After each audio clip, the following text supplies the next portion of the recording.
قال النبي صلى الله عليه وسلم لكل شيء علم وعلم الإيمان الصلاة۔ محترم حضرات، اس حقیر سراپا تفصیل نے آپ کے سامنے ایک مختصر سی حدیث پڑھی جس کا ترجمہ یہ ہے کہ سرکار دو عالم جناب محمد رسول اللہ صلی اللہ علیہ وسلم نے ارشاد فرمایا کہ ہر چیز کا ایک نشان ہوتا ہے اور ایمان کا نشان نماز ہے۔ حضرات، دنیا میں بھانت بھانت کے لوگ اور قسم قسم کی پارٹیاں ہیں، کوئی عربی ہے تو کوئی ایرانی، کوئی فرانسیسی ہے تو کوئی جاپانی، کوئی چینی ہے تو کوئی ہندوستانی، کوئی افغانی ہے تو کوئی پاکستانی۔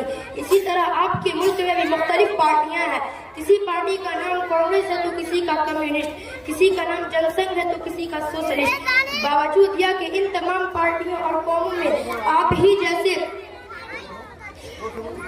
جیسے کھاتے پیتے انسان شامل ہے، مگر ان کی الگ الگ نشانیاں ہیں جنہیں دیکھ کر آپ معلوم کر لیتے ہیں کہ یہ فلاں کہاں کا رہنے والا ہے، یہ فلاں کس پارٹی سے تعلق رکھتا ہے۔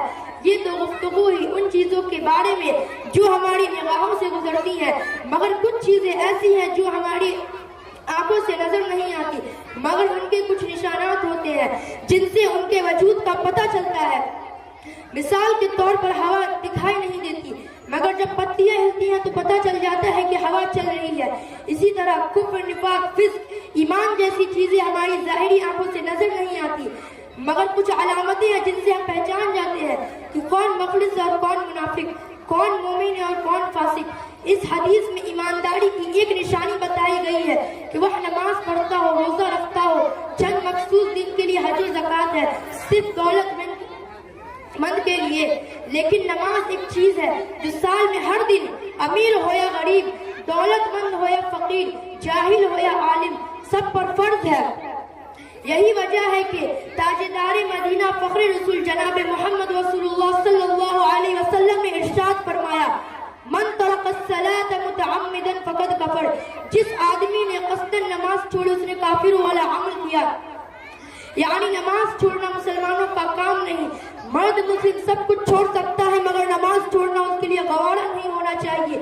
مگر افسوس ہے کہ آج کا مسلمان اس موٹی سی بات کو نہیں سوچتا اور ایک ایسے عمل سے اپنے کو دور رکھتا ہے جو اس کے مسلمان کہلانے کے لیے ضروری ہے۔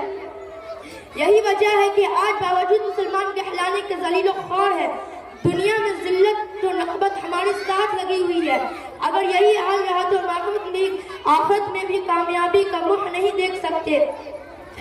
ہمارا کام کہنا ہے، کاش آپ سنیں اور اس پر عمل کریں۔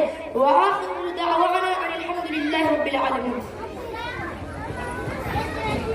ماشاءاللہ، یہ تھے عثمان غنی جو آپ کے سامنے نماز کے موضوع پر بڑی اچھی تقریر پیش کر رہے تھے۔